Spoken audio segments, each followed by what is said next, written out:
What's going on YouTube? Jamil here, and this video is about the differences between renting your primary residence and owning your primary residence. So you have some money now and you have an opportunity to buy your home, or you're wondering if you should keep renting your home. So this is a great thought. This is a great place to be in, because obviously life is going well for you. You have enough money for a down payment now, and you're thinking about purchasing your own home to live in. But you know, that does come with some expenses, and it takes away from your capacity to continue growing your business because you're removing capital from your reserves. So what do? Do you buy a home or do you rent a home? Well, I can give you my own personal experience. So from personal experience, I actually didn't own my own home for a long time. In fact, this house that I'm in right now, I bought this house, but prior to this, I've been renting.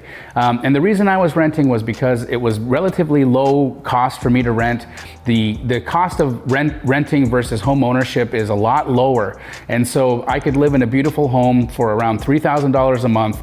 And if I was gonna actually own that home and pay a mortgage on it, property taxes, insurance, maintenance, and all of the other things that go in home ownership, I would have been somewhere around $5,000 a month. So for me, that $2,000 a month savings meant a lot. Now, what I was missing out on was the appreciation. So in the 3 years that I lived in that house, had I owned it, I would have bought it at around $500,000. That's around the price of the house that I lived in prior to this one.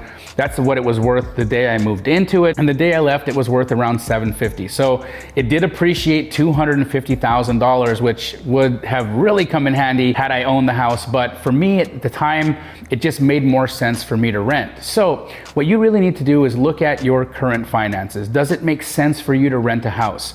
Remember, you are exposing yourself to market conditions when you own a home.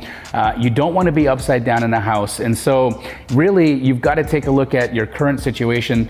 If your business needs capital and it requires it to grow, it may make more sense for you to rent your primary residence and take that money and invest it in building your business.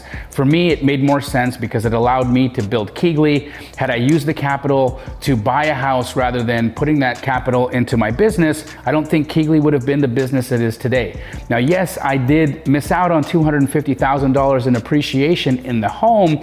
However, having that cash available for me to build Keegly allowed me to build a $25 million company. So if you're looking at it in terms of apples and oranges, I lost $250,000 in appreciation, but I gained $25 million in company valuation. So how cool is that? You've got to look at your own situation. You've got to look at your business, and you have to identify what your priorities are. Some people just feel better if they own their own home. And if that's you, that's completely fine. But others want to use their capital for strategic purposes. So I think that this is more of a personal decision. I've heard people like Grant Cardone say it's never advisable to own your own home and rent only. I don't think he's specifically wrong. You know, I think that that's a good strategy for specific people. For me now, because I am in a situation where my company is thriving and life is good, and I wanted to build my own home and make it as customized as I wanted it, and I don't think that I could ever get that in a rental, it made more sense for me to build my house and own it.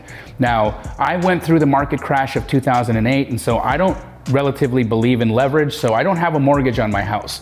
Now, for a lot of you, that might be not the situation you're in right now, so getting leverage right now is also the best time you'll ever find for low interest rates. And so there could be a good argument for you to own your own home. Again, this is such a personal decision that I think that you really have to look at your own situation, but these are my thoughts on it. So if you've got some value out of that, do me a favor and subscribe to this channel, hit the notification button, and as well, please follow me on my socials at @JDamji on Instagram and Jamil Damji on Facebook. I love to put out funny, entertaining, and educational content, and you can find it there. Thanks so much, and I'll see you on the next one.